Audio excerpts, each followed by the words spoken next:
tentu akan bisa menuju ke sana, ya. Nah, seperti ini ada antara, yaitu kita akan berusaha, ya, kalau terjadi penyempitan oleh karena trombus, namanya kita cari pencairan trombus, kemudian kita mengurangi aritmianya, ya, atau gangguan detak jantungnya. Kemudian kalau ada hipertensinya, tentu ada, kita kurangi tensinya. Kalau penyempitannya memang ada hubungannya dengan hiperkolesterol, ya, kita kasih obat-obat epidemi. Kemudian kalau itu kronis sudah terjadi gangguan jantung, ya kita akan lihat dari jantungnya, kita juga pikirkan, wah banyak sekali. Tapi yang pertama tentu kita akan melakukan sesuatu yang ada kaitannya dengan gejala ischemik atau kekurangan oksigen oleh adanya penyempitan pembuluh darah jantung. Nah, begini ya ekspresinya kalau dia kena bangkitan angina, ya. Jadi menopause adalah keadaan klinis yang ditandai dengan masa nyeri di dada akibat ischemia jaringan otot jantung. Ya. Jadi ischemia jaringan otot jantung, ya, jantungnya kekurangan oksigen. Jadi dia perlu suplai oksigen. Maka itu tindakan utama adalah kita melakukan sesuatu supaya jantungnya itu tidak meluas menjadi infak. Ya, infak itu artinya nekrosis dari otot jantung, sehingga akan bahaya jantungnya tidak berkontraksi, dalam artian ya berhenti bekerja sehingga peredaran berhenti, tumbuh kurang oksigen, ya tidak bisa, apalagi gagal nafas, ya. Nah, itulah bahayanya, ya. Nah, kalau sampai begini ekspresinya, ya bisa diperkirakan nyerinya sangat kuat. Dan kalau nyeri sangat kuat, sangat sakit sekali, itu sudah terjadi ya bagian-bagian terjantung yang infak. Jadi bukan merupakan sebuah penyakit, jadi adalah suatu alam yang warning tubuh sebagai pertanda adanya bahaya, ya. Mengapa muncul angina? Nah, ini kita lihat dari suatu penyebab etiologinya, bisa sindrom koroner akut, emosi, fisik, hipertensi, ya. Ini bisa menurunkan suplai oksigen ke jantung, meningkatkan kebutuhan jantung. Ya. Jadi ini suatu otomasi, ya, otomatis, ya, otomatisasi, di mana kalau terjadi penurunan oksigen, ada suatu upaya dari jantung itu untuk membuat suatu peredaran darahnya meningkat, sehingga kebutuhan oksigennya ya akan bisa terpenuhi, ya. Tapi kalau terjadi suatu ischemik jantungnya sudah kurang oksigen, dia akan membahayakan jantung berusaha menggunakan jalur lain, ya, non oksigen untuk tetap mendapatkan energi dan sebuah aerob yang menghasilkan produksi asam laktat, ya, peningkatan derajat kesesaman otot jantung, ya. Memang di sini kan terjadi namanya oksigen debt, ya, oksigen debt, ya, sehingga terjadi metabolisme aerob, ya, yang mana menghasilkan asam laktat. Nah, kalau asam laktat menumpuk di otot, ya, tentunya akan merasakan nyeri. Ya. Nah, kalau dilihat dari vaskulernya, terjadi penyempitan, terjadi oklusi atau sumbatan pembuluh ini ya lambang melintang dari pembuluh darah. Kalau di sini sudah ada penyempitan, ini ada penumpukan, wah di sini karena penumpukan dari LDL dan triglycerid ya, dan sertai dengan juga komponen-komponen lain, terutama glukose. Maka dari itu, kalau ada glukose tinggi dalam darah, ada kolesterol tinggi dalam darah, ya apalagi ada hipertensi sebelumnya, ya mudah terjadi seperti ini. Maka kita atur dietnya supaya tidak terjadi hiperglukose, hiperglikogen dan hiperlipid ya, hiperkolesterol. Ya, apalagi ditambah kehidupan yang emosional, ya marah-marah. Nah, terjadilah reaksi cemas seperti ini. Ini butuh pembuluh darah. Dan kalau ini masih penyempitan pembuluh darah. Kalau keadaan emosi, ya ada suatu reaksi dari pembuluh darah jadi berkonstruksi ya. Nah, apa terjadi keadaan seperti ini, yang ini berkonsumsi, yang seolah-olah peredaran darah berhenti, buntu jalan nafas, jalan darahnya, ya, emosi, marah, nah begini, sehingga suplai oksigen menurun. Ya. Nah, apalagi ya yang lain, itu kalau misalnya di pegunungan, ya oksigennya rendah, aktivitas sangat tinggi, ya itu tubuh kita kan bisa kekurangan oksigen karena kebutuhannya meningkat, aktivitas kebutuhan oksigen meningkat, perlu energi, ya makanya oksigen sebagai metabolisme energi dibutuhkan. Nah, di daerah pegunungan oksigennya agak rendah, ya makanya kita berhati-hati ya, apalagi kita umur. Yang bapak yang sudah umur, apakah sudah ada gangguan pembuluh darah, penyempitan pembuluh darah, terjadi aktivitas, ya tentunya kebutuhan oksigen akan meningkat. Ya. Nah, vasodilatasi pembuluh darah, ya, nah ini memang pembuluh darah itu kalau masih normal ya bisa berdilatasi karena elastis pembuluh darahnya, ya terjadi oleh karena pertukaran dari suatu elektrolit, ya biasanya di sini ada melalui membran, ya ada kanal kalsium, kanal natrium, ya itu ada yang diistilahkan kerja otot-otot daripada pembuluh darah ini memerlukan suatu mekanisme yang dinamakan dengan natrium kalium pump, ya. Nah, kita fokus pada arteri koroner karena dia paling sensitif kalau terjadi sesuatu penyempitan pembuluh darah, ya. Dan di samping juga di arteri koroner bisa juga terjadi di pembuluh-pembuluh darah otak, pembuluh-pembuluh darah di ginjal. Tetapi yang paling sensitif menyebabkan sesuatu, ya itu dari tiga hal, ya, dari tiga organ ini, ya adalah arteri koroner, ya karena di sana ya untuk peredaran darah, untuk kardiovaskuler, jantung memegang peranan, ya penting karena di sini ya ada peredaran dari atrium ke yang kanan, ventricle, kemudian ventricle kiri menuju ke aorta, menuju ke pulmonari, ya arteri pulmonari, kemudian dari paru-paru masuk lagi ke menuju atrium kiri, ya. Jadi kalau dari sini akan ini kan ada vena superior, ya.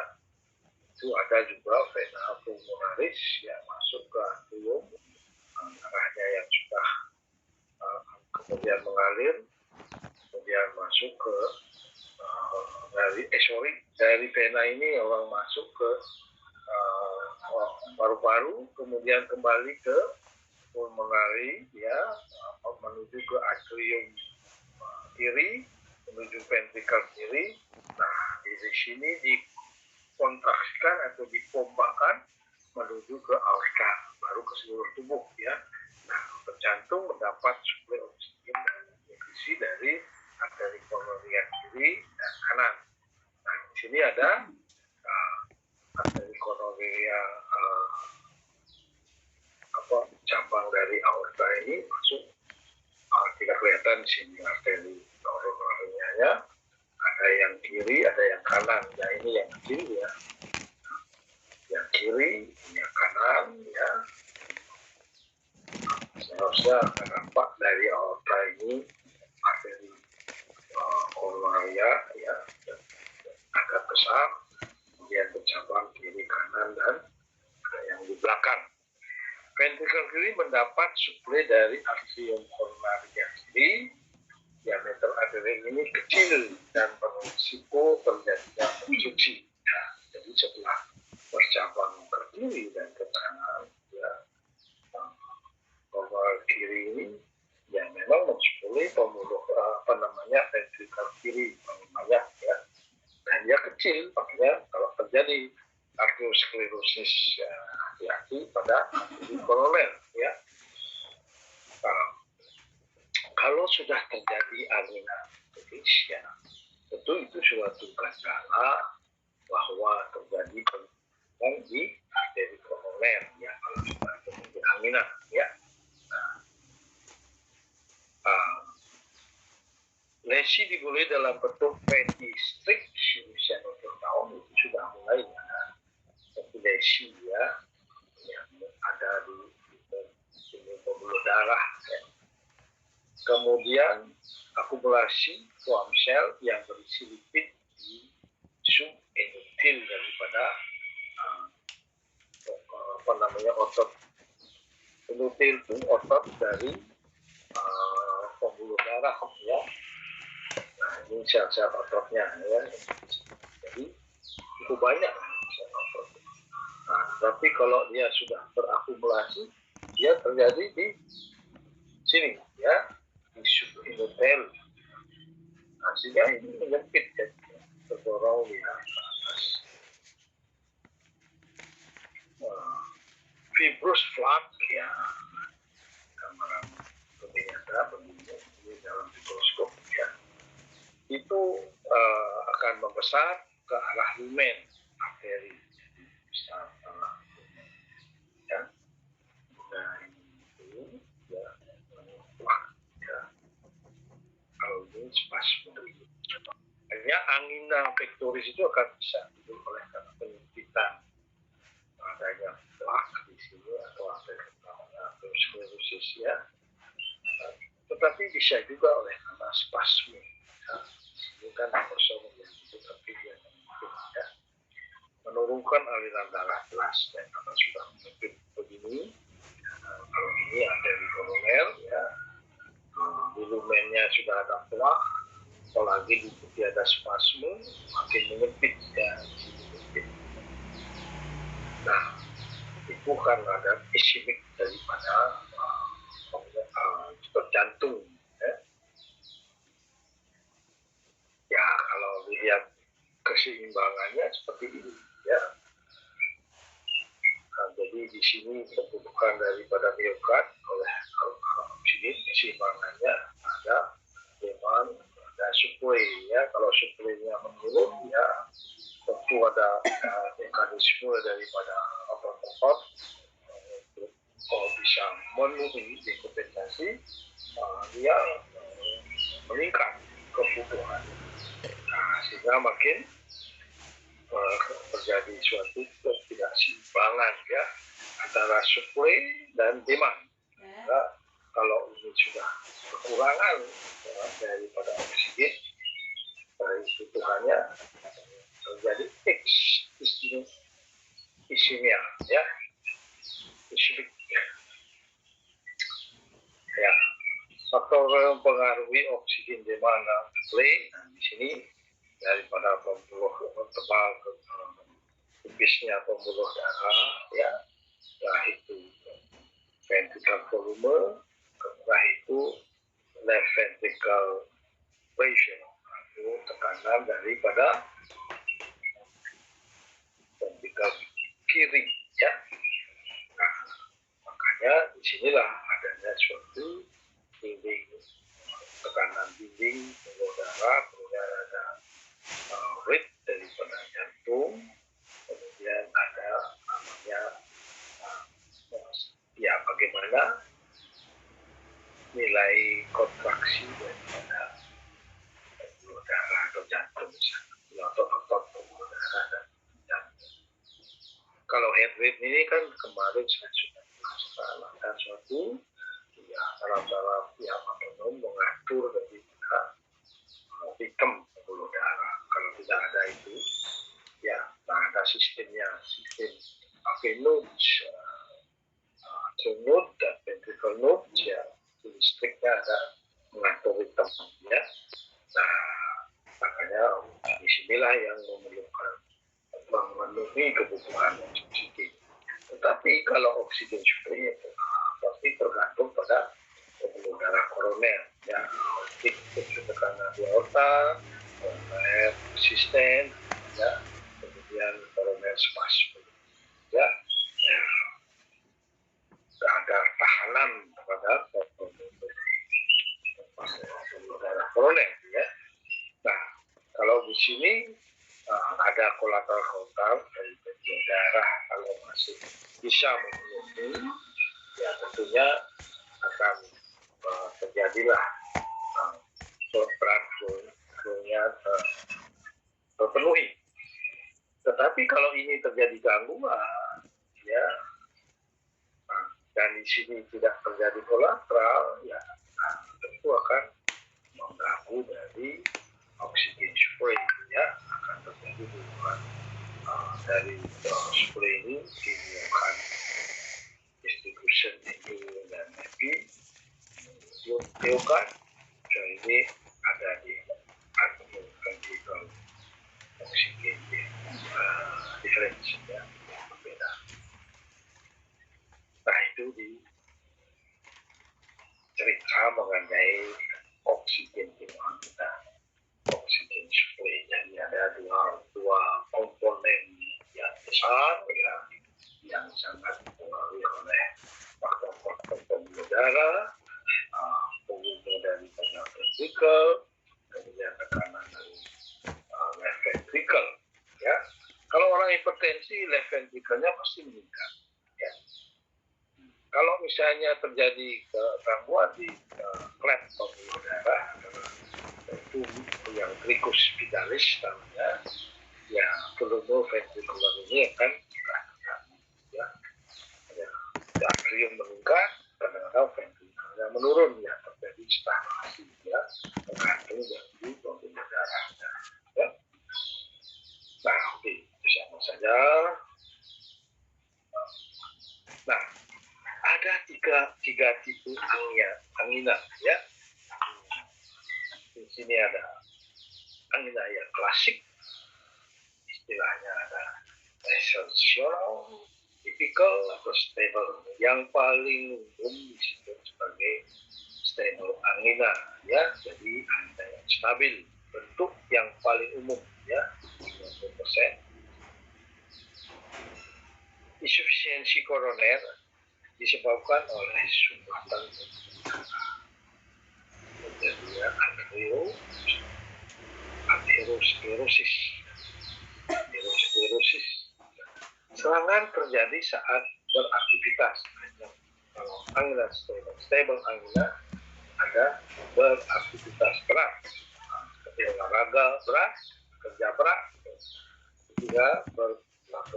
sehingga kebutuhan oksigennya.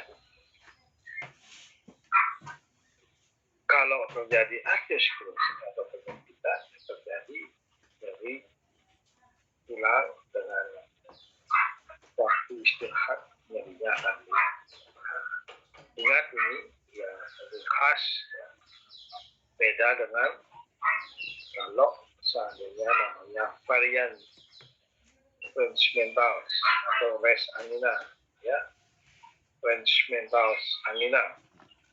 Nah, di sini gambarannya, ya, large spasm penyempit, ya. Sini malahan keras sekali penyempitannya, sehingga pada foto ronsen dia betul-betul seperti putus, ya, alirannya. Bukan pembuluh darahnya putus, tapi alirannya putus. Kita besar sumpahnya. Nah, tentunya akan menyebabkan yang tidak baik, ya, saja akan timbul impak miokard di daerah ini, ya, oleh karena spasme. Makanya di sini menimbulkan rasa nyeri, ya, insufisiensi koroner disebabkan oleh vasospasme, adanya aterosklerosis menyebabkan peningkatan tonus vasomotor. Jadi tonus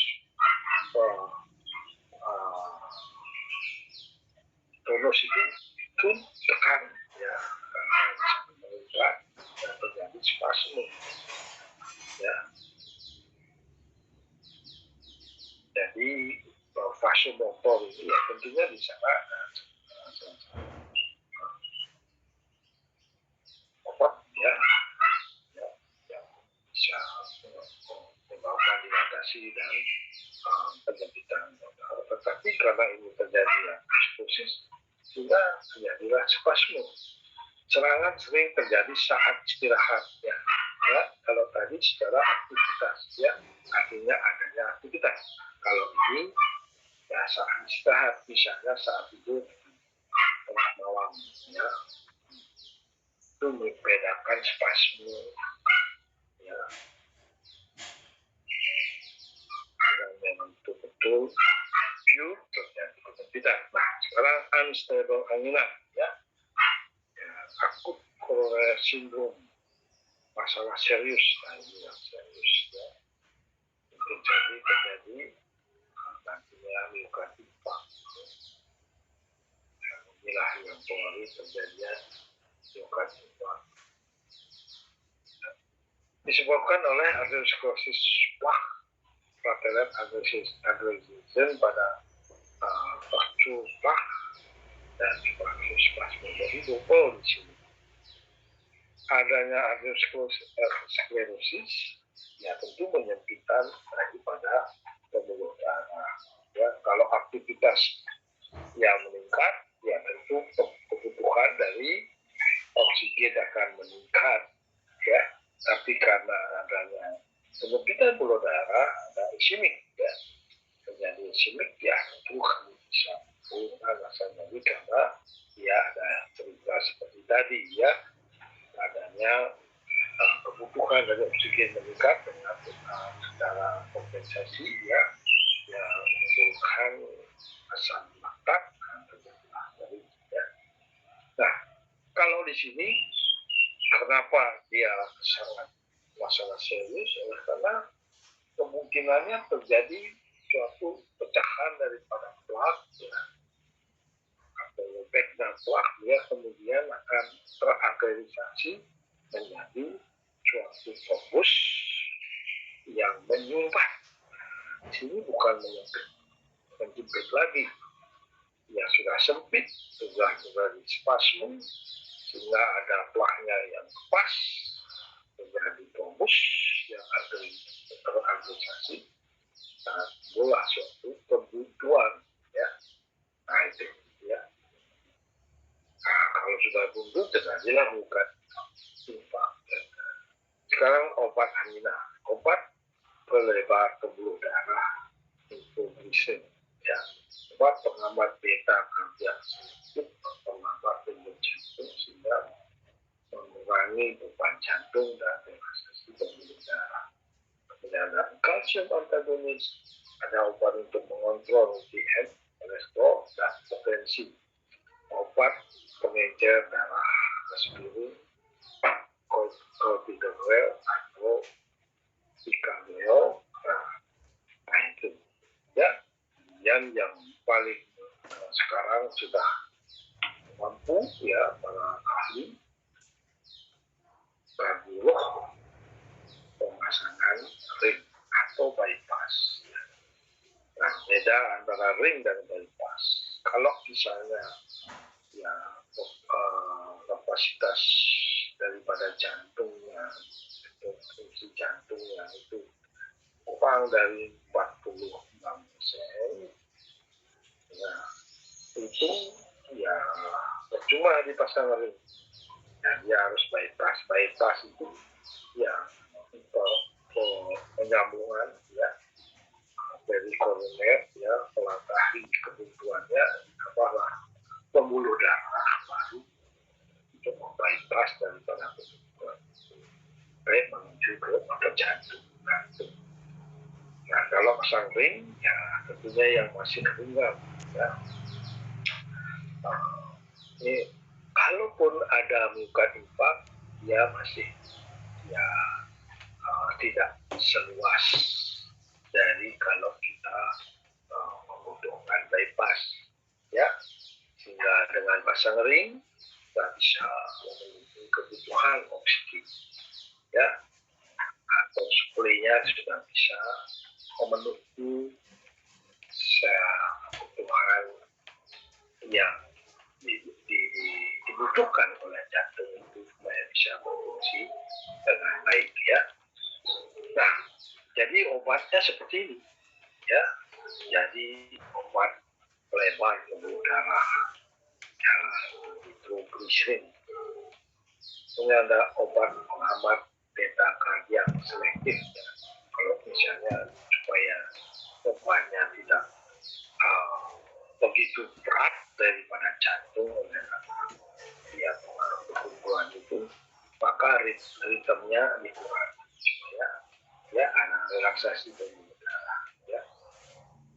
Jadi memperlambat denyut jantung sehingga mengurangi beban jantung dan relaksasi pembuluh darah. Kerjanya lebih dikurangi bebannya sehingga dia relaksasi. Kemudian ada kalsium antagonis dan ada obat untuk mengontrol ya, kalau ada DM, kalau ada kolesterol tinggi diberikan, kalau ada hipertensi diberikan. Nah, bayangkan kalau ada gulanya tinggi, kolesterolnya tinggi ya, dan ada tekanan darah tinggi, berapa minum obatnya ya. Nah, itu memang perlu diprioritaskan ya, yang mana yang harus betul diutamakan supaya nanti tidak terlalu banyak minum obat. Atau ada yang injeksi, ada yang oral ya. Kalau pasiennya masih sadar ya itu bisa beroral. Tapi karena semua ada komorbidnya ya tentu misalnya saja dilakukan selama keadaan jantungnya begitu berat ya mungkin sulit ya. Kalau kolesterolnya ya tidak ada semua normal ya. Kemudian hipertensinya ada di banyak injeksi ya. Kemudian obat pengencer darah, nah ini ada yang injeksi, ada yang beroral.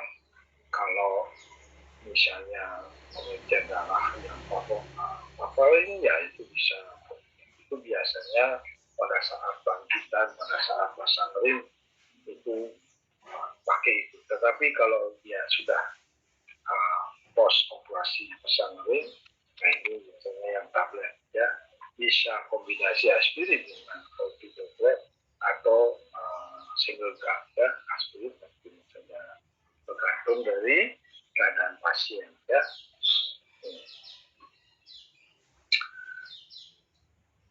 Jadi prinsip manajemen terapi angina ini penting sekali ya, karena akan melihat dari cara kerjanya. Mohon didengarkan baik-baik ya. Kalau nitrat organik, ya nitroglycerin ya, itu menurunkan kebutuhan oksigen ya, dipakai beta blocker nitrat ya. Kemudian ini kalsium channel blocker, ya, menurunkan heart rate, kontraktivitas period, dan afterload-nya. Afterload-nya itu artinya ya setelah preload dan afterload, jadi setelah masuk ke supply-nya, kemudian afterload ya keluar, itu diperhitungkan ya. Nah, maka kemudian menurunkan vasospasme. Tadi kan ada bilang ya adanya suatu ischemic ya, kalau aktivitas tidak baru kan kekurangan oksigen, maka terjadi mekanisme otomatis ya untuk memenuhi oksigen ya, yang namanya anaerob ya.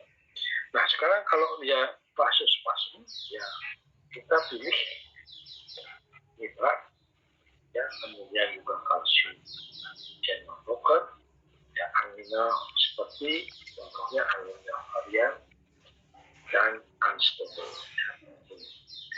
Ini angina varian itu yang sini ya, unstable oleh karena ya bisa double ya, ada spasme, ada penyakit atau sini ya. Kemudian yang menurunkan trombosis ya, makanya diperlukan aspirin, heparin ya. Nah, inilah heparin yang sebagai obat yang sediaan injeksi. Itu biasanya digunakan pada saat melakukan pemasangan ring atau bypass ya, cairkan dulu trombus-trombusnya, untungnya hilang ya.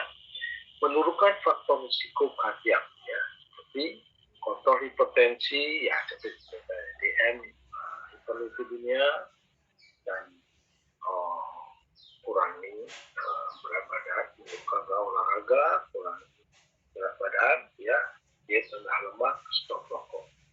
Pemberian aspirin 75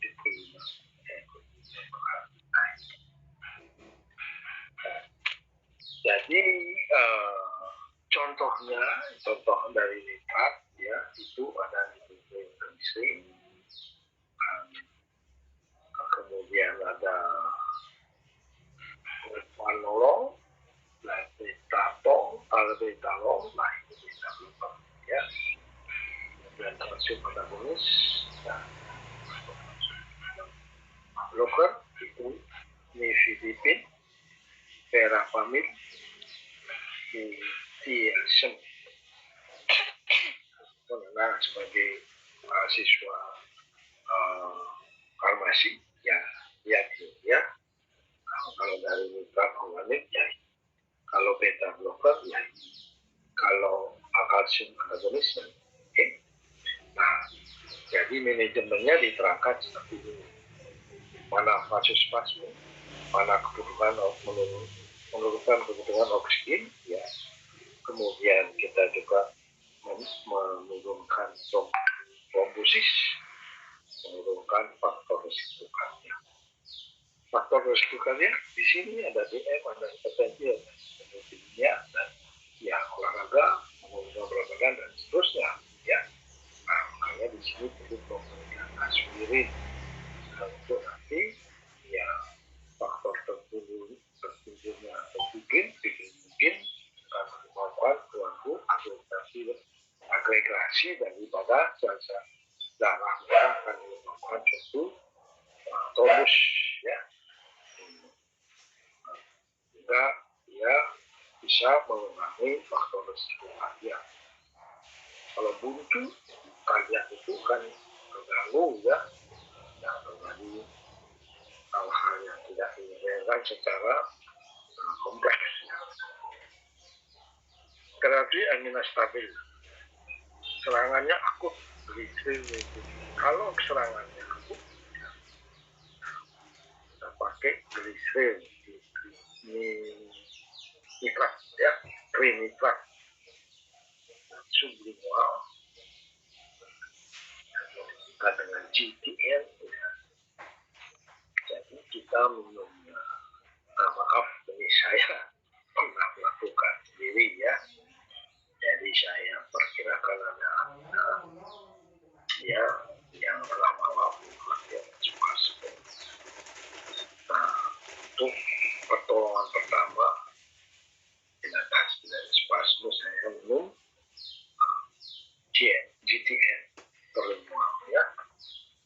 sirkulasi jangka panjang beta blocker CCD atau juga beta blocker pilihan pertama ya, dengan dikombinasi jika monoterapi tidak efektif.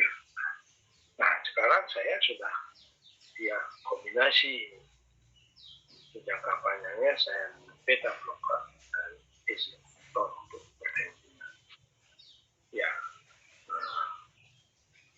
jadi ya saya bukan mencari penyakit untuk bisa belajar. Tidak, ya tentu dengan sakit ini saya memperhatikan obat-obat yang kaitannya dengan penyakit jantung. Ya sekarang saya bersyukur ya pasang 5 ring.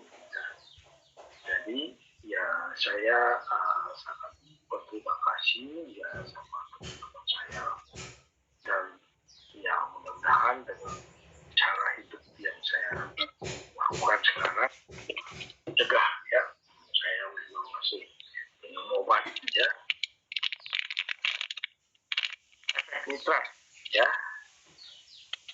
venodilatasi efek utama itu, maka saya minum itu ya, vena dilatasi prelude ya, jadi decrease ventricular chamber size and diastolic pressure, hypertension, kerja jantung menurun, kebutuhan oksigen juga ya. Nah itu kan menghindari terjadinya suatu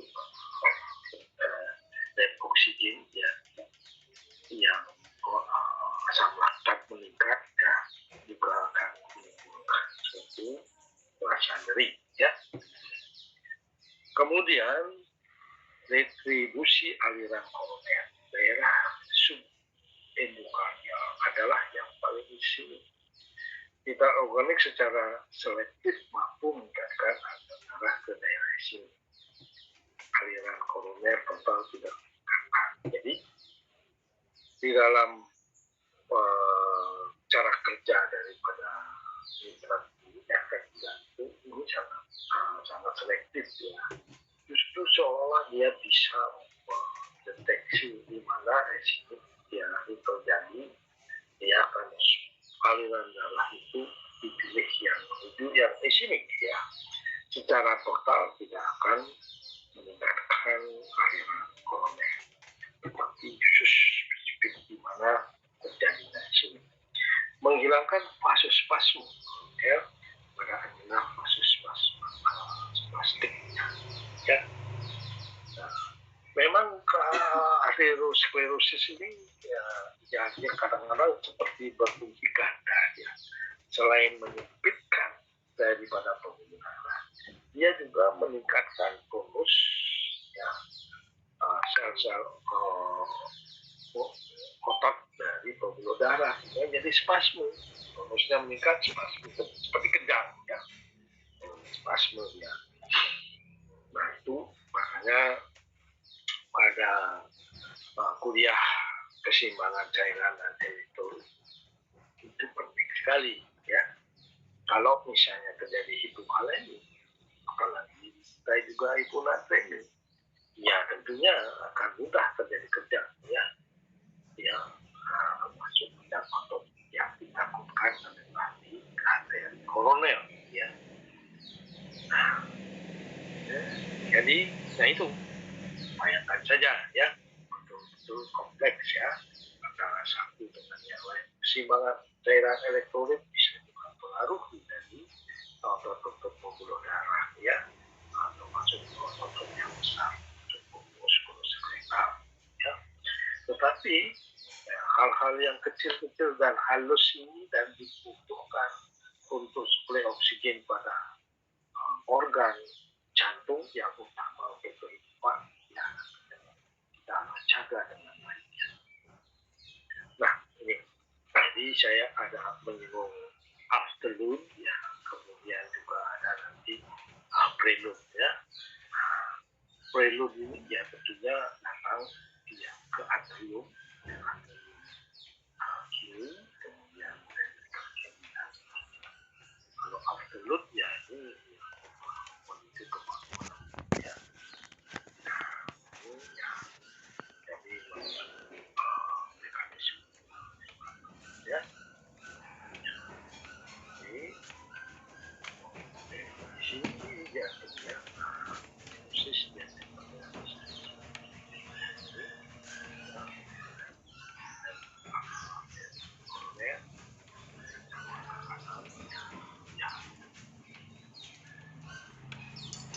sini terjadi oklusi itu apa yang akan segini tidak mendapatkan suplai oksigen. Ini akan jadi mati sekali ya.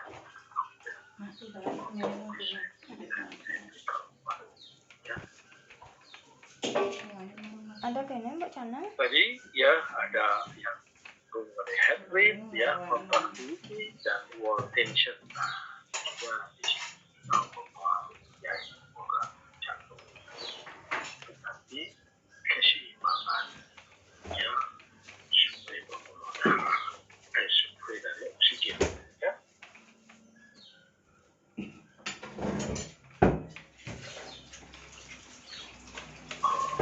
Ini ya memperlihatkan cerita seperti tadi ya, beberapa pengertian ya bisa dibaca ini ya. Saya sudah mengatakan tadi yang mulai dari jantung itu ya, dan sebagainya jantung ya, yang rumus yang kembali dia yaitu masuk ke apa namanya materi pulmonaris ya, kemudian jadilah ya darah yang oksigen merupakan ya rumus ya. Nah ini mengenai sediaannya ya, serangan akut sublingual dosis kecil untuk profilaksis jangka panjang organik ya. Nah ini produknya, omsetnya, hasilnya ini penting sekali. Nanti ya, ya dokter biasanya bukan dokter yang harusnya bukan dokter ahli kardiologi. Segitu mantapnya itu Juga nggak ini kebayang. sering diaplikasikan oleh dokter kardiolog. Ya, tetapi karena saya sebagai pasien, ya tentunya mempelajari ya.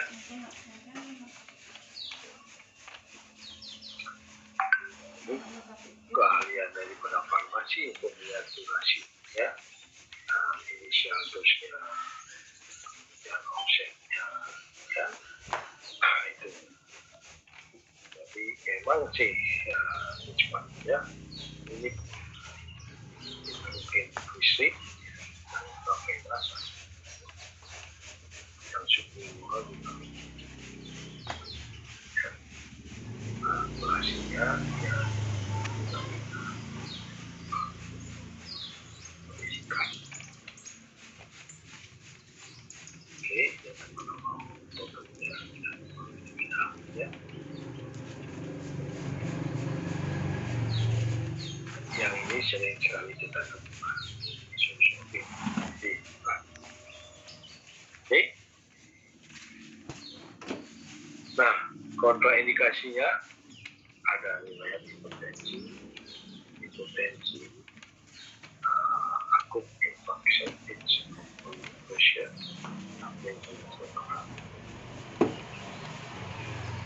nah makanya kalau saya dalam keadaan ya tidak begitu tinggi tensinya ya dokter kardiolognya tetapi bila mana perlu saja ya saya tidak mau menggunakan bila bisa terus jangka panjang. Ada itu pada anemia sejumlah masa misalnya ya. Nah, toleransinya penurunan efek kita akibat pemakaian jangka panjang terjadi pada semua golongan anti. Nah, kalau pada obat-obat, wah Anda sudah belum obat semua ya mengenai narkotik ya, itu juga ada ya seperti morfin ya, kanabis itu juga ada toleransinya Juga selalu ingin dosisnya meningkatkan dan bahaya bisa overdosis. Dapat hilang setelah 24 jam setelah minuman. Toleransi dapat dihindari. Ya, nah, menggunakan dosis efektif kecil, interval antar dosis menggunakan pendekatan supaya tidak terjadi toleransi. Ya. Sekarang kita masuk ke beta blocker. Mekanisme kerja yaitu menurunkan kebutuhan oksigen ya melalui penurunan heart rate. Pertama selama aktivitas efek hemotropik negatif dan penurunan tekanan darah sistol selama aktivitas. Jadi tekanan sistolnya itu terjadi pada jantung sekuncup atau pada pemompa daripada ventrikel itu ya. Terjadi sistolik ya. Kemudian pada relaksasinya terjadi diastolik ya. Nah, itu tensinya akan diikut sebagai indikator tensi tinggi atau tidak. Memperpanjang waktu diastol ya. Meningkatkan waktu darah mengalir melalui arteria ya. Jika perfusi daerah di sini ya bersinergi dengan miklat ya, ininya perfusinya di daerah tersebut ditingkatkan kemudian alirannya dilanjutkan oleh miklat. Penggunaan hanya untuk profilaksis tadi tidak efektif atau kontraindikasi untuk alkohol yang pada spasme sebenarnya memang bukan ini tidak baik ya, kecuali dia untuk tensi ya. Di sini ada yang tipikal ya, sering dikombinasi dengan obat golongan lain. Calcium channel blocker CCB ya, non dihydropyridines block calcium channel lokalnya conduction ya. Kalau yang dihydropyridines block calcium channel relax vascular smoke vascular ya, vaskulasi ini maksudnya relax vascular smoke atau halus yang ada di intestine dan darah sehingga dia akan menjadi dilatasi, tidak berkontraksi ya. Nah, itu gunanya daripada calcium channel blocker. Jadi kalau yang non hydropyridines seperti itu, contohnya tadi sudah disebut diasem ya, Reramin. Kalau yang dihydropyridines amlodipin ya, rimodipin, dekadipin, difadipin. Ini kenapa ditarik? Karena ini banyak sekali ya. Apalagi yang generiknya.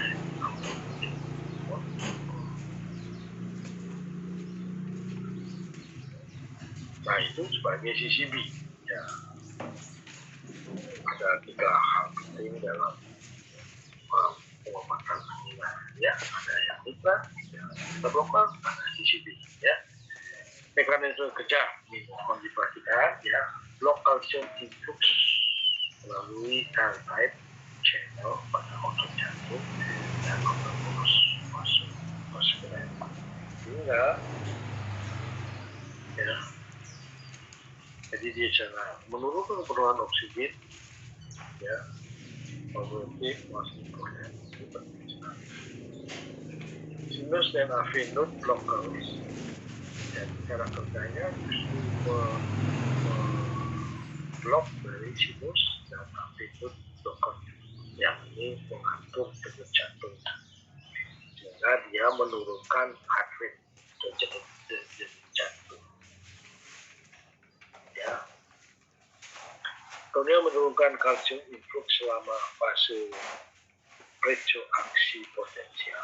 Nah, itu ada fase-fasenya kalau dilihat dari ritme. Ya. Neutropik negatif sehingga menurunkan kontaktivitas. Kalau dia inotropik positif, dia meningkatkan seperti digoxin itu meningkatkan daripada adanya jantung, kontraksi jantung.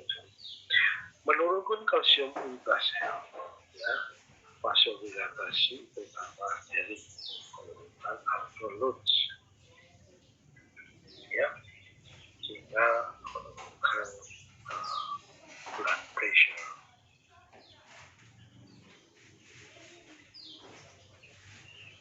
Meningkatkan aliran darah koroner berguna pada aliran vasospastik. Jadi kalau plasma itu pilih kalsium channel, ya. Karena dia mempunyai, kalau kita menemukan aliran vasospastik, ya, dia bisa membedakan mana aliran spastik, mana spastik, ya. Nah, kalau yang sudah unstable, ya dua-duanya bisa terjadi. Ya. Ini perbandingan ya kardiovaskular efek pada kita, beta blocker, ya. Ini bisa dipelajari untuk menambah pengertian, ya, bagaimana nitrat, ya, hubungannya dengan induk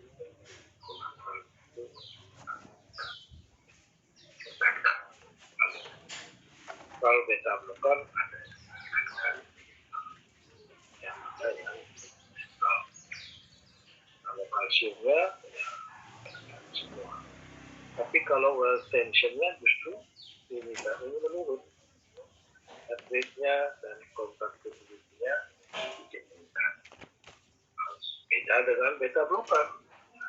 Ini bedanya jelas sekali untuk heart rate dan kontaktivitas. Sekali menunjukkan sehingga bekerja dari beban kerja yang itu sini juga dulu, ya, bukan heart rate dan kontaktivitas, tapi di sini ya meningkatkan heart rate, tapi juga ada jaga karena alirannya 10 oksigennya di sini meningkat. Kemudian di sini ya, tapi kalau dilihat dari semuanya, ya semua menurunkan dari keadaan kardiak jantung semua.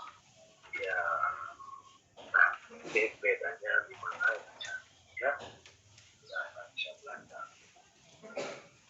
Useful drug combination. Nah, kapan kita memberikan kombinasi? Ya, sekarang bisa terjadi perbedaan efekasi. Nitrat dan beta blocker sama-sama membutuhkan kebutuhan oksigen melalui mekanisme berbeda. Ya, kan tadi gambarannya sudah kita. Dia sama-sama menunjukkan kebutuhan oksigen. Nitrat dan beta blocker sama-sama meningkatkan aliran.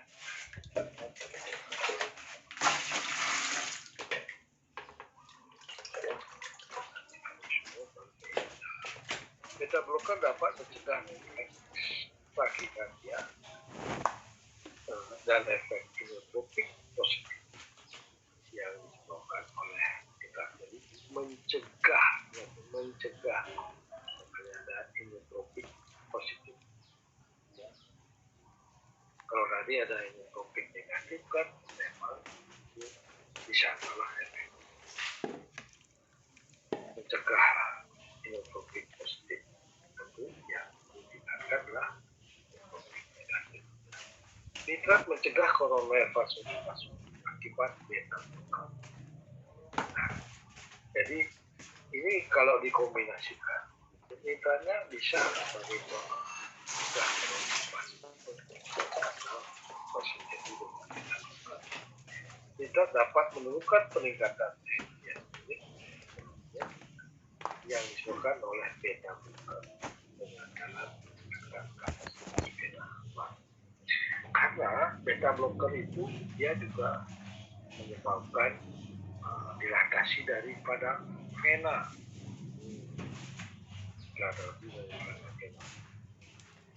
maka beta itu dapat memberikan yang juga ya. Jadi kalau itu kombinasi CCB beta blocker dan mekanisme of action aplikasi jadi saling mengisi seperti beda mekanisme CCB may cause if there is no positive component to the jadi CCB itu biasanya memperbaiki ya spastik terutama pada angina yang stable ya tentunya bisa diintegrasikan kita blocker can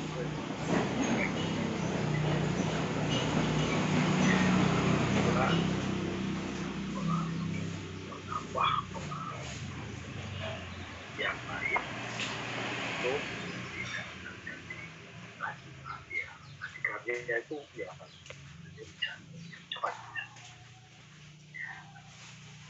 Kalau menghadapi pasien unstable angina, pasien dengan recurrent ischemic episode end-stage ya, tadi sudah angkat bahasa Indonesia bahwa itu terjadi bangkitan ya pada keadaan istirahat ya tidak ada aktivitas bisa terjadi pada tengah malam ya. Recurrent thrombotic occlusion itu ya agregasi daripada fibrosis sehingga menyebabkan kebutuhan ya jadi tentunya kalau unstable angina dari aspirin sampai heparin kebutuhan ini sampai heparin pecah dilisis antiplatelet drug ya clopidogrel jadi ini platelet itu fokus ya, pembekuan darah jadi anti pembekuan darah bukan seperti clopidogrel yang lain ya kalau heparin juga ya mempengaruhi pembekuan darah ya nitroglycerid beta blocker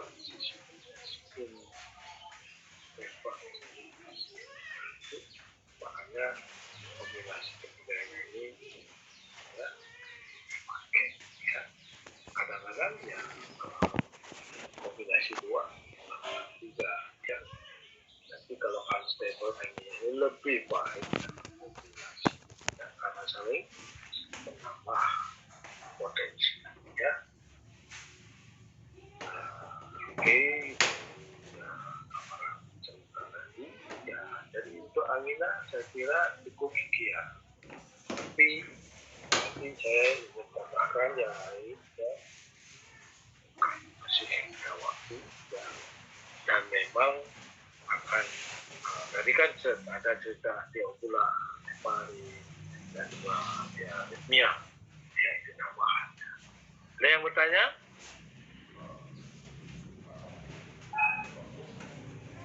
Halo?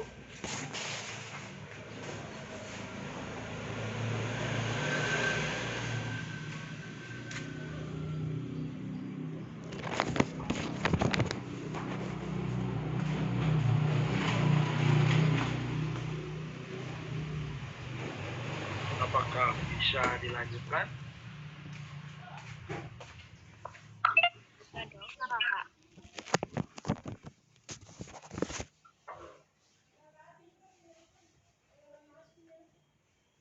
Ya,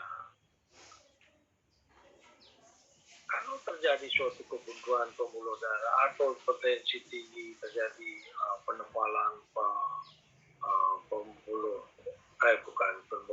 otot-otot jantung yang akhirnya suplainya juga tidak terkompensasi, ya bisa saja menimbulkan suatu kegagalan jantung, ya. Sehingga terjadi udin, baik udin di kaki, udin di muka, ya, yang dinamakan dengan udin manasaka, semua udin bisa, ya, itu sudah kegagalan jantung berat, ya, yang sesak nafas, ya, kalau sampai tidak bisa beraktivitas, ya, bed rest total, nah itu sudah gagal jantung berat, ya. Nah, makanya itu tujuannya nanti menghilangkan bendungan sirkulasi, ya, mengurangi preload dan afterload, memperbaiki irama jantung. Makanya diharapkan kegagalan jantung ini, ya, dibicarakan di kardiovaskuler, karena dia, ya, ada pengaruhnya di sana, ya. Jadi digitalis, ya, nah ini obatnya digitalis atau digoxin, ya, obatnya digoxin.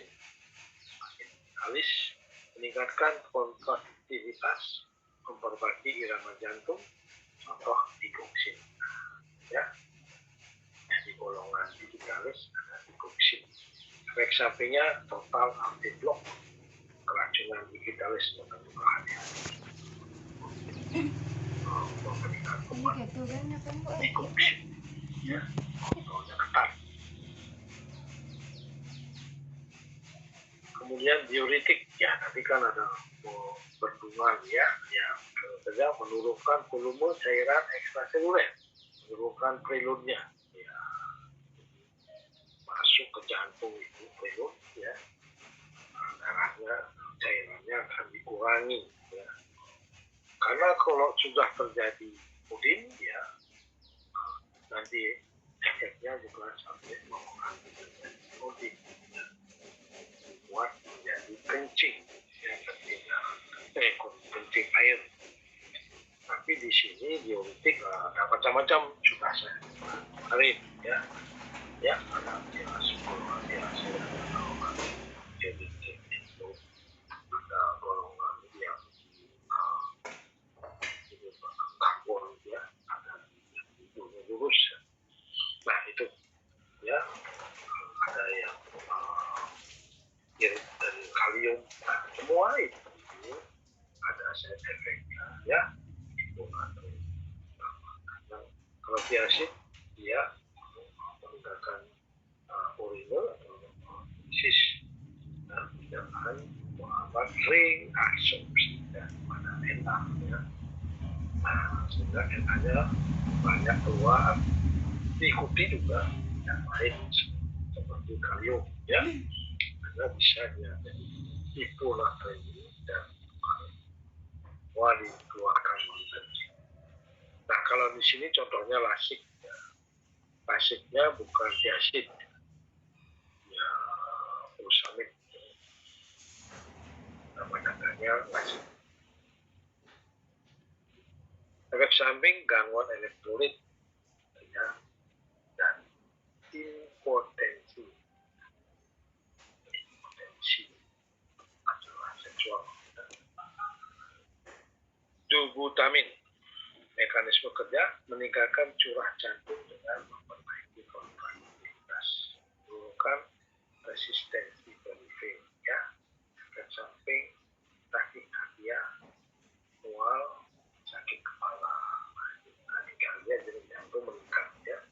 Ini contohnya. Injeksi, ya. Jadi sini curah jantung itu yang mana sekuncuk itu, ya, kontraksi ventrikelnya lebih kuat, memperbaiki kontraktivitas, ya, yang utama untuk memompak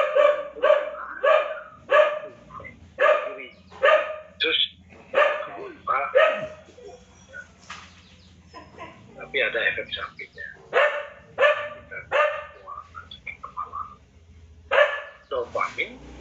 digunakan untuk memperbaiki hemodinamik, ya. Merupakan zat yang bersifat simpatomotorik atau antimutik atau vasopresor, ya, vasokonstriksi pembuluh darah.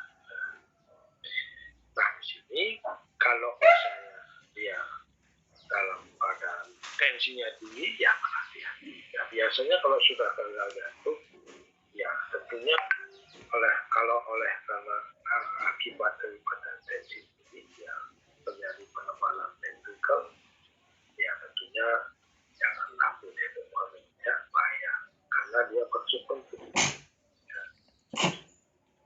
Ya, digunakan juga dalam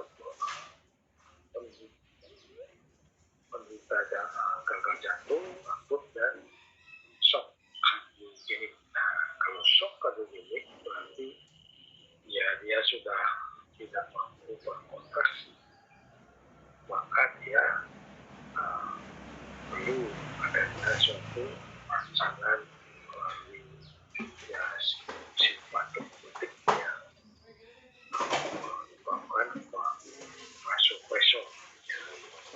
Ya, kalau shock itu dia sudah tidak turun sekali tensi, darah terdilatasi, makanya kita dilakukan konstriksi pembuluh darah untuk itu jadi untuk jantung perkenalan jantung. Kalau ini antikoagulan saja ada antikoagulan platelet inhibitor, diuretik seperti tadi aspirin. Kalau platelet inhibitor ya kamu cukup antikoagulan ya bisa juga ini ya heparin ya. Oke. Mencegah penimbunan fibrin, ya, mencegah kombus, mencegah komplikasi. Antikoagulan mekanisme kerjanya mencegah pembekuan darah, ya, menghambat pembentukan atau menghambat beberapa faktor pembekuan darah. Kalau faktor pembekuan darah itu ada banyak ya, 8 ya. Nah, tapi di sini faktor 3 yang tidak. Antikoagulan dikelompok menjadi zat-zat dengan kerja langsung, heparin. Zat-zat dengan kerja tidak langsung, kumarin. Ya. Dan di heparin, mekanisme kerja membantu pembentukan kompleks antitrobin 3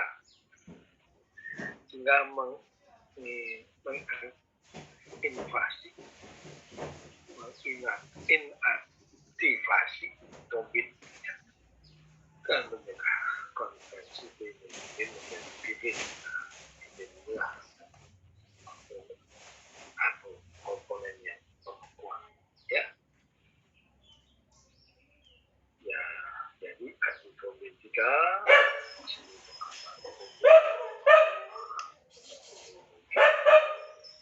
ini low molecular weight heparin mempunyai bioavailability yang besar dan waktu paruh plasma daripada heparin diberikan subkutan dosis yang tetap. Indikasi pencegahan tromboembolit, pengobatan deep venous thrombosis apabila tidak stabil, infak miokard akut non stem. Kemudian jenisnya dalteparin, enoxaparin, lacoparin. Ingat ya, ya. Nanti bisa saja ada kombinasi yang tidak boleh. Mudahan ya kan daging. Ya, sebagai pilihan. Betul. Ya. Ini Levenox bisa. Efek samping heparin perdarahan di depresi terapi lebih dari 2 trombositopenia, rambut rontok,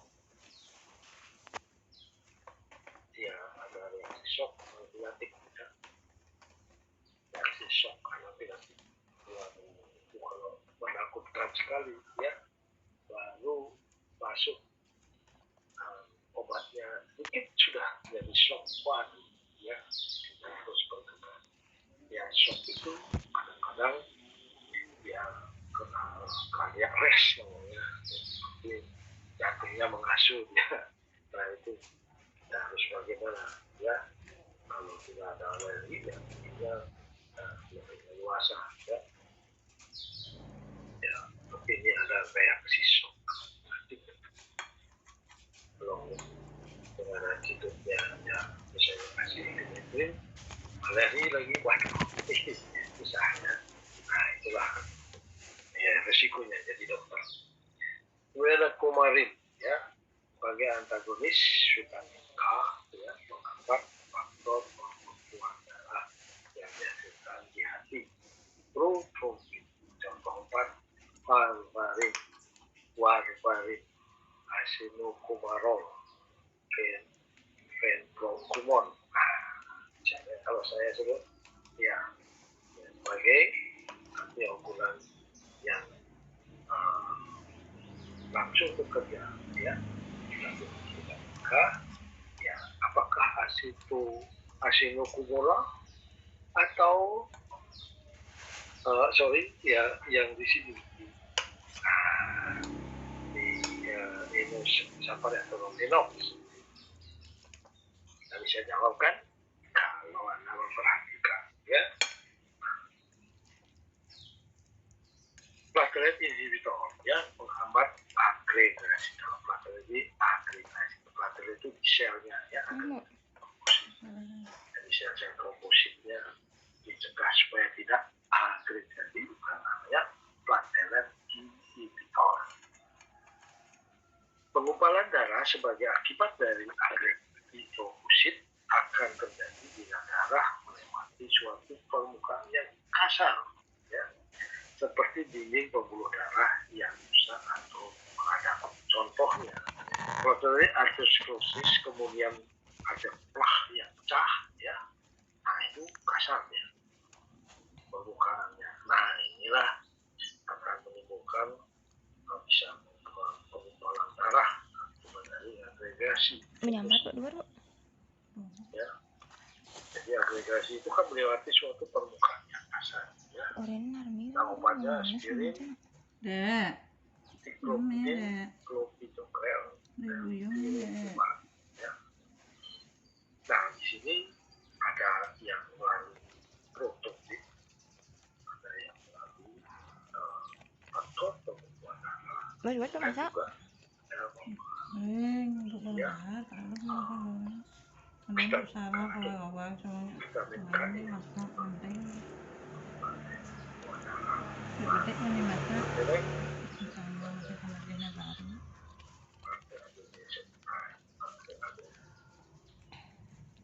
kalau ada di sini ya, baru menggunakan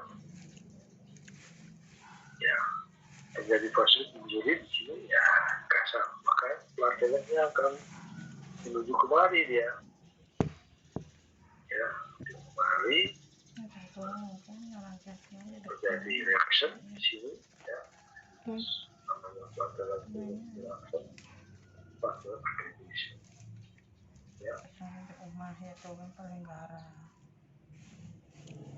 Nah ini dari pelepasan dari platelet release reaction ini terjadi suatu activation of blood coagulant cascade ya, fibrin ya. Jadi platelet plah. Ini baru non sing pasti mansangah itu non. Kalau ini berawal dari injury ya, tapi kalau sistem dari arteriosklerosis ini sudah terjadi pecah, nah misalnya akan terjadi adhesion ya, jadinya dari autonom sendiri ya, dan yang pecah bukan kasar ya.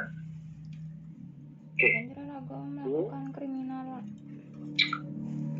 Nah, ini terjadi fibrin ya. Jadi kalau tisu terakhir mulai ngelin tuh kayaknya sih bu ya merasa kini banget tuh kompleks terus kanti nak cerna tuh masih ngenang ya gitu loh bu merasa ya kayak dirinnya bener-bener ya aja awal mulanya kan banyak pang bisa aja balik sekomang bisa orang gitu ya. mungkin kan kadang pelih balik Nah gitu aja itu berarti ya balik sini trombos and anti trombotic event ya. Nah di sini ada rapid pil mederi namanya bapak ada nagih sangat muncul ya tercepat enggak bu sel pil di sini apa ya tercepat namanya sel bapak tuh dari kursi terus ada polymerase fibrin ya yang agregasi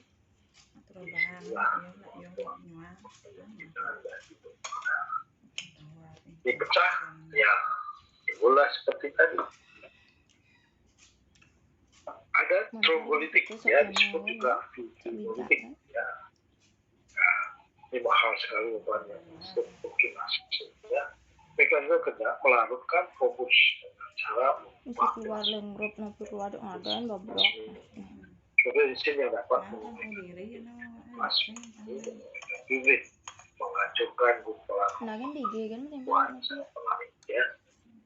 Memang kalau zaman dulu belum ada tuh pun nana perlu nopi ini sangat berguna sekali kalau ada attack ya diperkirakan kebutuhan pasang putih cukup komunikasi ajak anak setokinase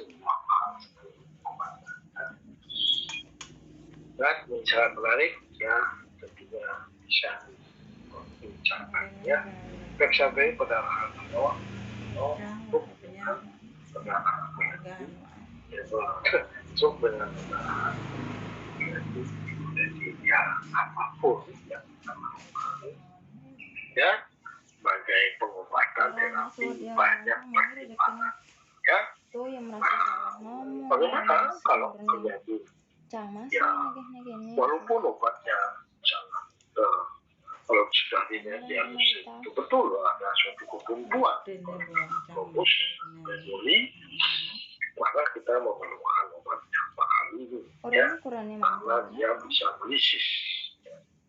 Nah kalau yang lain-lain itu ya bisa menghambat terjadi itu bedanya ya. Nah, kalau pakai itu ya supaya kita ya kalaupun ada penyempitan masih kecil ya kita bisa cegah untuk dia. Ya kalau ini baik melarutkan. Ada respect itu ada respect. Nah itu itu mengenai obat anticoagulan ya. Nah kalau aritmia ya ini juga ada kelainan yang tadi sudah kita singgung ada takikardia dan bradikardia ya. Nah percepat saja ya ini gejalanya tetapi yang pembagiannya ada takikardia dan bradikardia. Peningkatan ritme terjadi karena adanya pembentukan impuls dan atau meningkatkan kecepatan impuls ya seperti di amplitude dan sinusnode ya bisa saja karena sesuatu yang cepat ya misalnya ada kadang-kadang minum kopi aja bisa hal kafein ya bisa menyebabkan takikardia ya. Kemudian ada yang penurunan hati ya boleh akibat kerusakan jantung ya penurunan aktivitas sinus dan meningkatkan aktivitas saraf simpatis dan meningkatkan aktivitas saraf parasimpatis. Nah ini memang berdampingan sekali ya saraf simpatis dan parasimpatis. Kalau aktivitas kita meningkat ya, menajam sana banget main maksudnya mau tahu hanya Obat-obatnya itu ada tipe 1, 2, 3. sengaja muka gitu bu sumpah nih. Nah, kalau yang tipe 1 lokal pada isu lagi. Ya, tipe 1B dan 1A ada pemain yang sebab pokoknya itu kalau mau muncul kan ya. Lekamit, Propenon,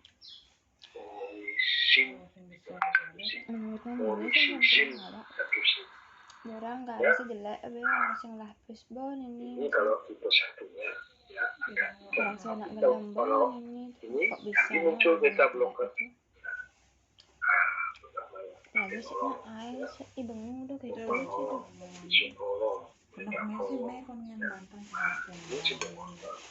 ya sebagai mengurangi beta blocker kan mengurangi kalau terjadi tadi ya kita pakai ya beta blocker.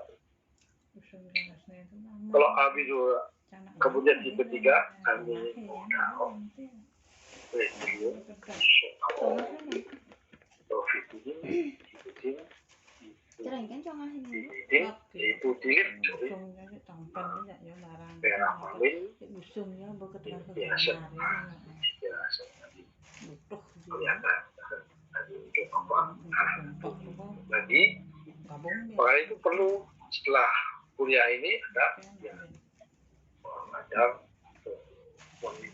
memahami lebih dalam. Dan saya biasanya kebayanya pasti kayak soal ya tidak hanya recall ya, tapi kita aplikasi memilih yang lebih bagus dan sebagainya ya.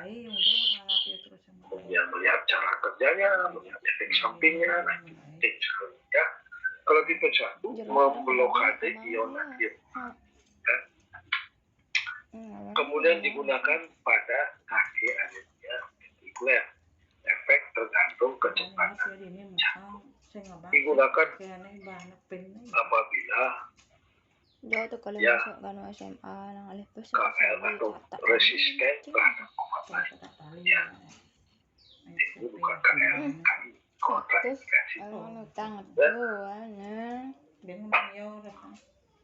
Kemudian tipe 2 ya yang bukan itu mesti ngantos yang mede karena stimulasi secara otonom simpatis. Jadi untuk aritmia yang ditimbulkan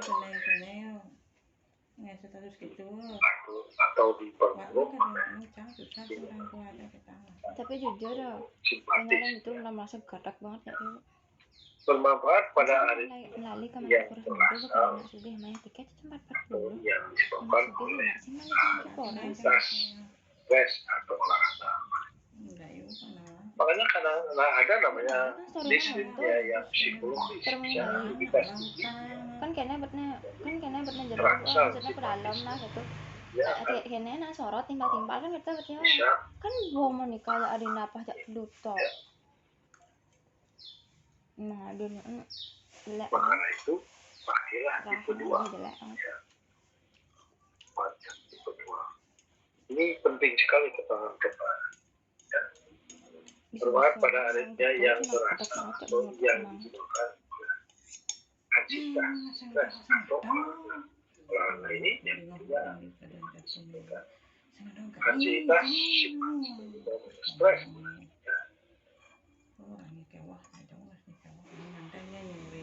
Kalau tipe 3 memperpanjang potensi bu lah mungkin kalium.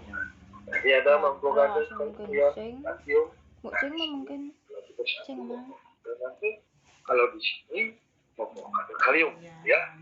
Amidoron, ya. Beretium, onset cepat, efek toksik perlu dipandang. Coca-Cola Hati-hati ya, yang terutama yang mempunyai efek cepat ya. Ingin efek cepat, dosisnya ya seberapa ya tidak jadi apa namanya intoksikasi ya. Kalau yang waktu paruh banyak. Nah ini kalau terjadi akumulasi, ya di situ ya toksiknya. Ini gitu benar-benar ngorto kan. Jadi kalau aritmia itu bisa timbul jantung atau jantung mengesin, hipoksinya, hipotensi, ketidakseimbangan, kalium, kalsium. Jangan belum apa-apa ya, wah itu terjadi disritmia, kasih obat, belum tentu ya. Bisa saja. Karena kita berhati-hati karena ada toksik. Misalnya kita ada kafein, kopi, ya berdebar-debar ya. Sekan-sekan jangan ada lanjut kan saya yang ngomong gini. Berdebar-debar bisa aja hitam ya, masih teratur. Maka dapat bisa kena minum etanol, alkohol ya. Dayu di dian kemo. Mengapa harus diobati? Ya terlalu cepat. Nah, kalau namanya terlalu ya terlalu cepat. Bahaya dong. Kalau terus cepat fibrinosis ventrikal nanti ya tentu akan tidak terjadi beban jantung yang normal, tidak beredar, bisa kekurangan oksigen jantung juga. Jadi ya kita obati supaya menurunkan curah jantung. Beberapa ya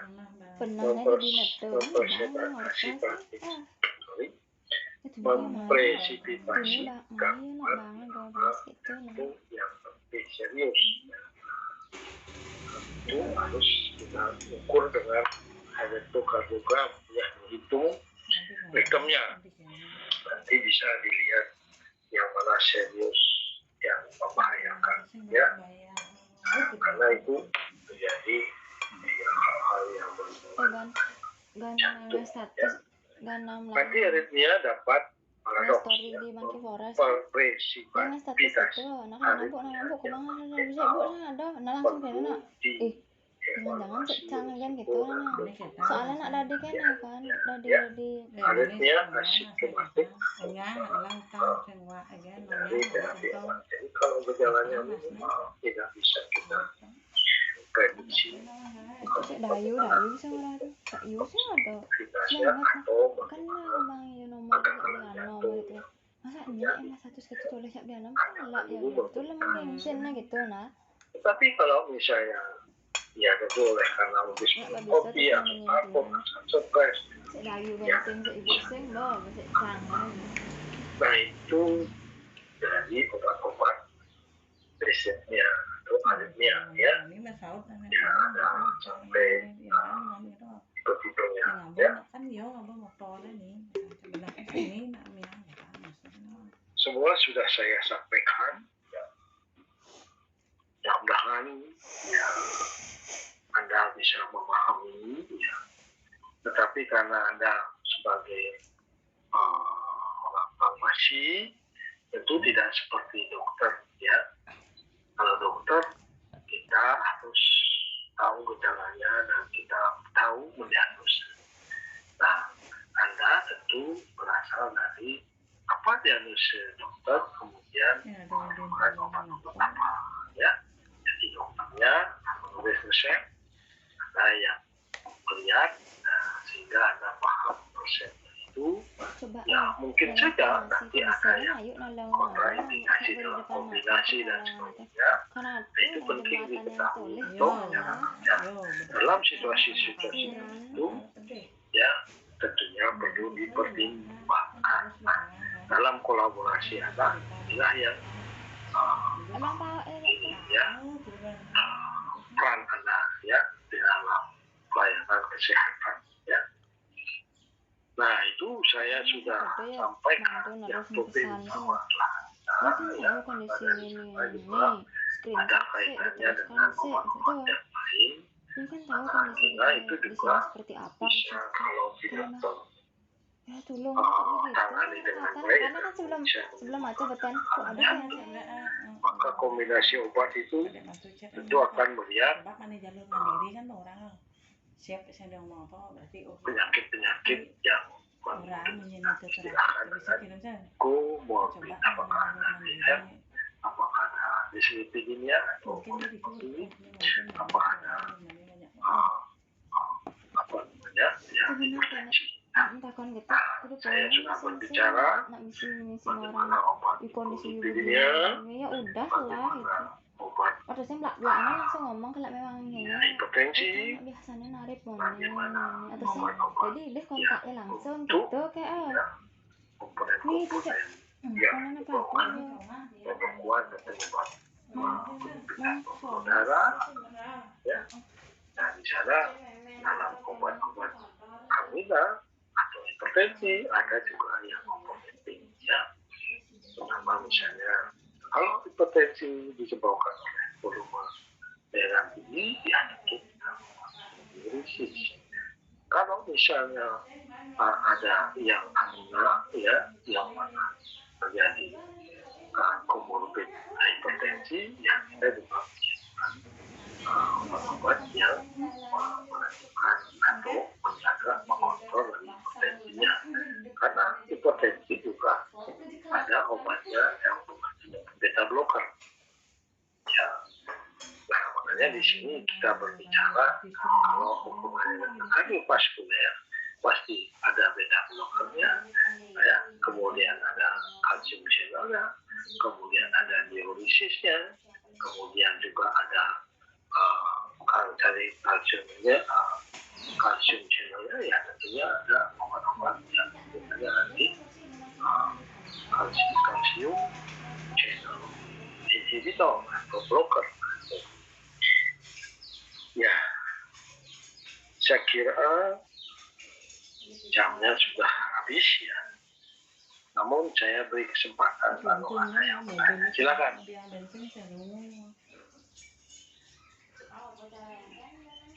Mau izin bertanya, Pak? Ya, silakan. Saya dari NIM 082 dari kelas 6C, izin bertanya. Ya. Saya Namanya siapa, anak?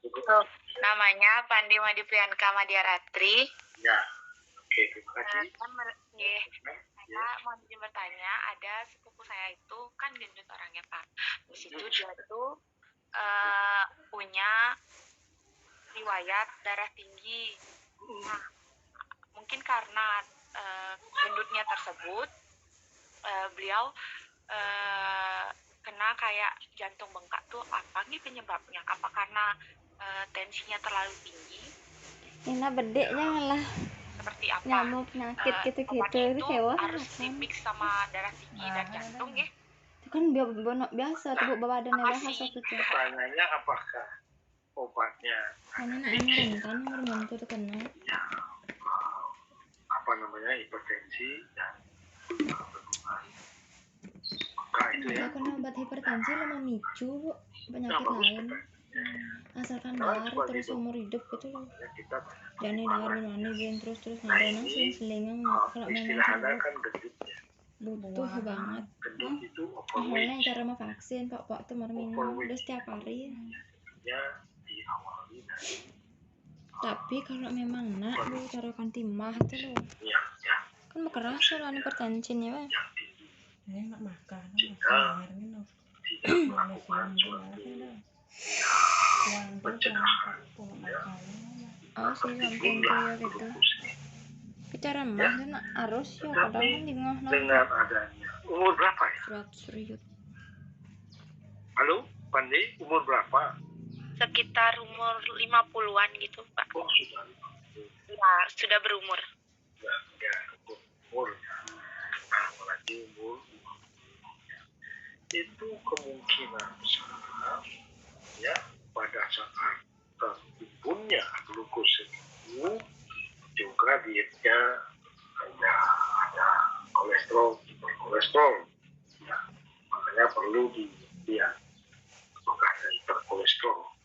Ya, karena karena ini sudah terjadi Mami pengkurang kan hipertensi. Mami lu. Saya tadi kan garis bawahi, ya perhatikan kalau misalnya ada Saya glukosa kan tinggi, kalau takon begitu. kemudian ada hipertensi, Tek ada cucunya. hiperkolesterol, ya tentunya itu akan beresiko Sebilang yang terjadinya takon. gangguan Berarti kan kardiovaskuler, kardio jantung, vaskuler ya tentu pembuluh darah ya. Ada 3 hal ya menyebabkan nanti tertimbulnya ya bukan elektrolit ya, tertimbulnya lemak-lemak yang tidak baik ya, terutama LDL dan Selas ya coba nih. triglycerid. Klaim Di manusia. sana di subindotelnya akan terjadi ya lemak-lemak. Ya. Nah, kemudian sudah flahnya itu tensinya akan tidak mudah terkontrol ya, kemudian ada penyempitan sehingga ada gangguan dari peredaran darah ya. Weh ibu. Nanti kalau misalnya sudah terjadi Casing HP. volume darahnya Apa tiga? terjadi Bilang ibu. gangguan peredaran darah, Casingnya bilang. misalnya tadi kan dibilang pembengkakan dari jantung ya. Mak ada. Ini juga saya sudah singgung Model lainnya mbak. bahwa kalau terjadi Ada dek kalau yang hipertensi, fokus gini-gini aja. kemudian adanya penyempitan Sama yang pembuluh bening gitu. darah, Oh enggak yang gini sehingga aja. Kayak ventricle malang di sesetan tuh lah. akan Udah lah bekerja nih. berbebani Tuh. ya, Ada sih kontraksinya akan sangat beban, tensinya Adik atena kamu yang tinggi, beli. kemudian otot-otot pembuluh darah akan menebal. Nah, ketika dironsen timbullah Malang kan Bu Indoraya. ya gambaran Jadi pembengkakan daripada jantung. Maka tentu kita harus mengobati ya, satu tensinya ya, 2 kolesterolnya, 3 ya glukosanya ya. Nah, bagaimana itu mengobati? Tentu ini harus secara komprehensif, tidak hanya mengandalkan dari farmasi saja, obat farmasi ya. Seperti misalnya sekarang dia sudah penebalan darah, tapi masih terkompensasi, maksudnya belum terjadi kegagalan jantung ya, tapi beresiko akan timbul kegagalan jantung. Makanya perlu cek nanti secara lengkap supaya kita bisa memberikan obat secara komprehensif ya. Nah, seperti tadi saya sudah ceritakan, ini kan juga belum terjadi keluhan angina pektoris ya, belum terjadi, tetapi sudah terjadi hipertensi. Ada prediksi pembuluh darahnya sudah kaku karena umur dan juga karena keadaan glukose dan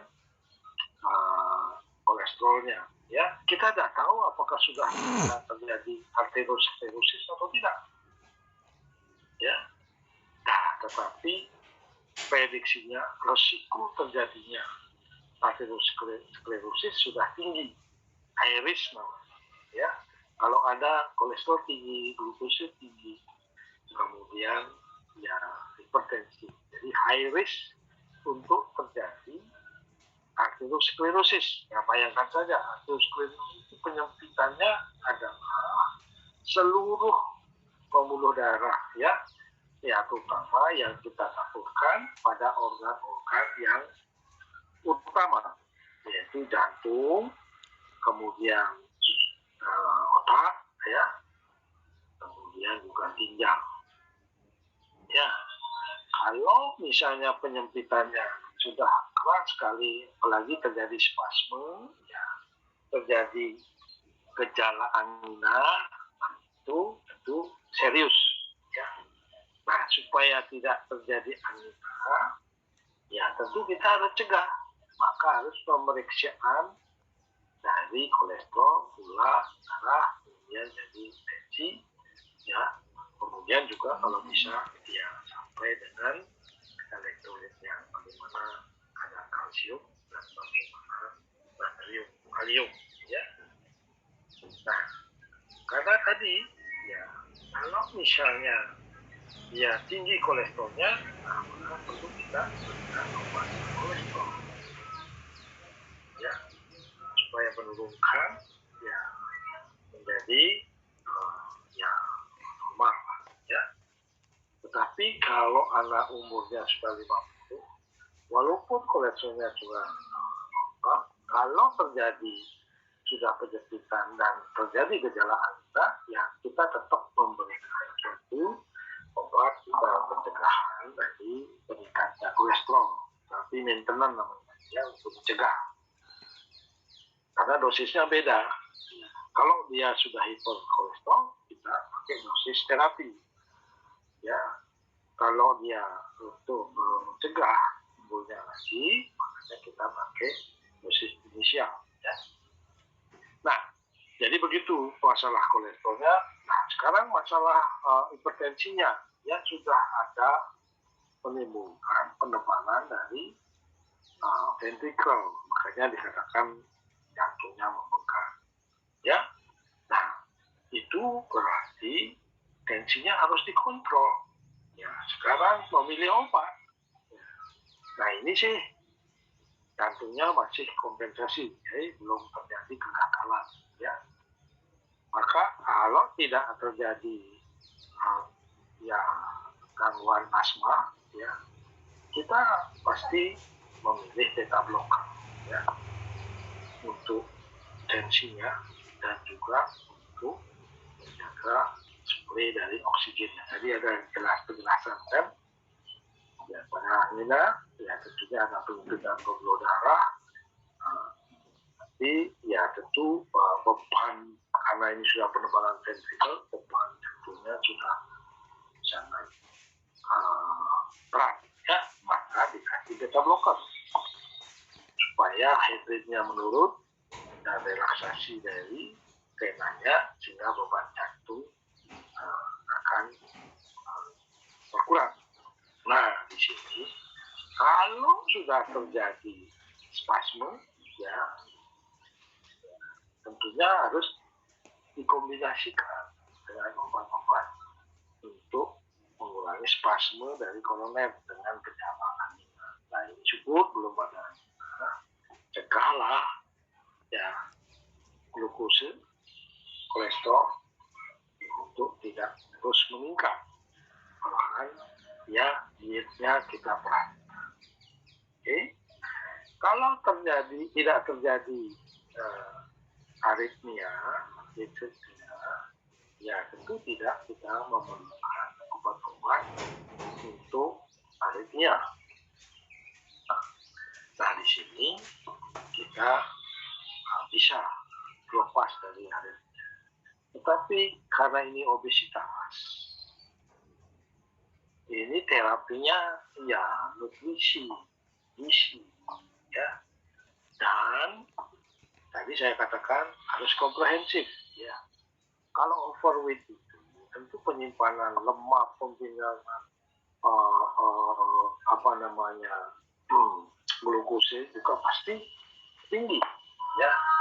Nah itu bisa dilakukan suatu pengobatan yang komprehensif.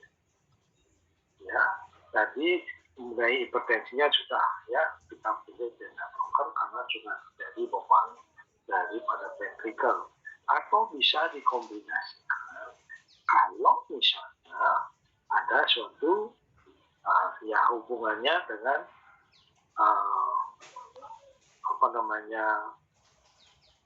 aritmia, tetapi di sini aritmia tidak ada, tidak perlu kita kombinasi beta blocker dengan kalsium channel blocker, ya. Nah itu pertimbangannya untuk hipertensi, tetapi pertimbangannya untuk obesitas, ya selain gizi ya tentu Anda harus olahraga. Ya, ini syukur tidak ada gangguan daripada sensitivitas saraf simpatis ya. Karena kalau olahraga tentu akan meningkatkan aktivitas simpatis akan meningkat, dan juga suplai oksigen akan meningkat, tapi belum ada gejala-gejala angina ya masih berani ya olahraganya. Disampaikan selain diet ya makanan berseimbang bergizi supaya jangan tinggi kolesterol, tinggi karbohidrat ya. Tetapi perlu olahraga. Kenapa? Olahraga itu akan meningkatkan reseptor-reseptor insulin untuk kita bisa mencegah terjadinya hiperglisemia ya, hiperglukose darah. Kemudian juga akan meningkatkan ya metabolisme endogen daripada kolesterol. Ya itu deh ya, Pandi. Jadi harus komprehensif ya, karena sudah umur. Ya. Jadi jaga jangan tensinya, jaga kolesterolnya, jaga glukosidnya, dan jaga overweightnya ya. Overweightnya kalau misalnya sudah terjadi gangguan jantung ya, tentu untuk memberikan suplai oksigen untuk energi orang gemuk, orang obesitas beda dengan orang yang tidak obesitas yang normal ya.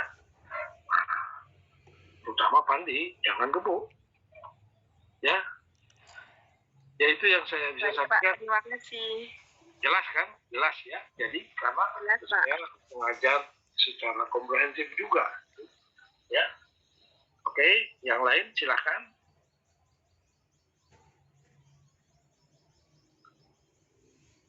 Ada Mary, fotonya kelihatan, tapi orangnya nggak tahu ada apa tidak. Ada? Nih Kadek Mary? Ya Pak. Ada, ya bagus ya. Ya. Saya kan sudah sampaikan sebelum kuliah, tolong dengarkan. Semua yang saya sampaikan, saya sudah membuat soal dan ada di soal itu. Ya. Ya. Ada lagi yang bertanya? Izin bertanya, Dok. Ya, silakan. Saya 069 dari kelas A6C. Saya izin bertanya, bagaimana pola hidup yang harus diterapkan setelah pasien itu melakukan pemasangan ring jantung untuk menghindari resiko efek sampingnya dan untuk memaksimalkan fungsi dari ring jantung tersebut, Dok? Ya. Dari pemasangan ring jantung tentu tujuannya adalah menghilangkan penyempitan ya. Jadi penyempitannya dikasih stent atau ring ya, sehingga dia akan terbuka ya. Nah, yang menjadi komplikasi bukan dari ringnya ya, bukan dari ringnya ya, tentu juga dari penyebab penyempitan. Kalau terus bisa tidak memperhatikan ya diet yang kalau saya mungkin yang saya bersyukur ya sebagai seorang dokter dan pernah saya menghadapi pasien-pasien untuk penyakit jantung koroner ya. Jadi saya mendiagnosis sendiri itu awal sekali saya bisa cukup mendiagnosis sedini mungkin. Saya belum terjadi angina ya, jadi saya belum terjadi kebuntuan atau penyempitan atau spasme. Cuma baru mulai terjadinya suatu gangguan peredaran darah jantung. Jadi saya merasa diskomfort. Kemudian baru belum ada nyeri, tidak ada nyeri ya. Hanya merasa dada tidak enak, diskomfort ya. Berarti ada di peredaran jantung koroner itu ya, kurang maksimal. Tetapi kalau yang sudah terjadi penyempitan ya tapi oleh karena kardiovaskulernya atau vaskuler itu terganggu, ya jelas sudah terjadi arteriosklerosis. Ya, buku Kalau desa, saya Kak. juga jelas sudah terjadi penumpukan atau penyempitan pembuluh darah dan elastisitas daripada pembuluh darah karena umur saya sudah ya 69 tahun waktu itu, sudah umur. Jadi ya tentu kita harus cegah supaya sebelum ya terjadinya kekakuan pembuluh darah oleh umur dan juga oleh karena penyempitan dari pembuluh darah oleh karena penimbunan penumpukan okupasi daripada kolesterol, ya. Nah, inilah yang perlu diperhatikan seperti pertanyaan tadi, ya. Apa yang perlu kita lakukan supaya tidak terjadi penyempitan pembuluh darah yang menyebabkan kegagalan jantung, ya. Dan di samping itu juga selain kegagalan jantung bisa terjadi stroke atau yang paling jelek lagi jadi kegagalan ginjal. Semua itu jelek ya. Ya, kalau jantung ya bisa heart attack, ya. Heart attack ya bangkitan tulang jantung ada bisa namanya ya kematian, ya. Kemudian bisa stroke, bisa mengancam kematian. Gagal ginjal ya mengancam kematian, tapi masih bisa lah tertolong sementara, ya, tetapi akhirnya juga ya tidak bagus, ya. Tapi yang akut jantung yang koroner sekarang selama sampai ya tentunya supaya tidak terjadi side effect, ya tentunya bukan side effect dari ringnya tetapi dari obatnya, ya, karena obatnya itu diberikan ya kombinasi, ya, kombinasi untuk mencegah hipertensi, kombinasi untuk tidak terjadi kebuntuan, ya, kemudian juga obat-obat yang hubungannya dengan hipertensi kalau ada komorbid hipertensi, ya. Nah, itu harus diperhatikan dengan baik dan harus teratur minum obat, ya, karena di sana ada obat untuk mencegah penyempitan pembuluh darah. Nah, namanya mencegah. Kalau kita lalai, ya misalnya ya itu obat anti kolesterol, ya, maintenance, ya, untuk mencegah itu. Karena ya kalau dengan diet rendah kolesterol kita sulit sekali, ya. Makanan-makanan di Bali ini tentu ada yang digoreng, ya, dan memang goreng itu atau ada minyaknya itu ada lemaknya itu menyebabkan sedap. Nah itu makanya di sanalah hati-hati, ya. Di samping itu kolesterol itu dibutuhkan, bukan tidak dibutuhkan, ya, karena dia juga sumber energi, ya, tentu energi yang kaitannya dengan hormon, ya. Ya, kalau misalnya kita tidak perlu, makanya kita perlu ada suatu program gizi seimbang.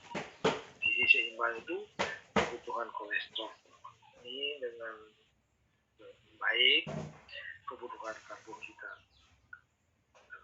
dengan baik, kebutuhan dari protein coba, ya, karbohidrat bukan protein itu juga bersumber dari bahan makanan yang mengandung kolesterol. Nah, di sanalah harus diseimbangkan, ya. Jadi yang bertanya dengan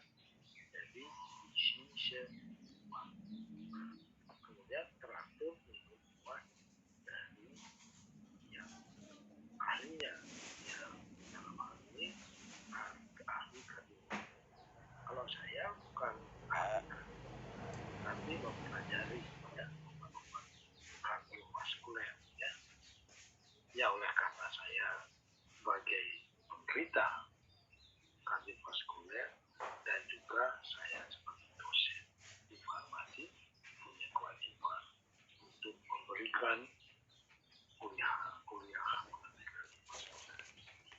Nah, jadi itu deh ya. Jadi cara mencegahnya non farmasinya ya tentu dari gizi seimbang dan olahraga. Kenapa olahraga? Ya tentunya walaupun saya tidak glukosa tinggi, di sana ada suatu metabolisme yang sangat optimal. Kalau kita metabolisme karbohidrat yang optimal, kalau kita melakukan olahraga. Syukur saya mampu olahraga setiap hari itu. Sekarang sudah setiap hari, tidak setiap hari karena 3 tahun saya bukan 2 tahun sudah melakukan olahraga setiap hari.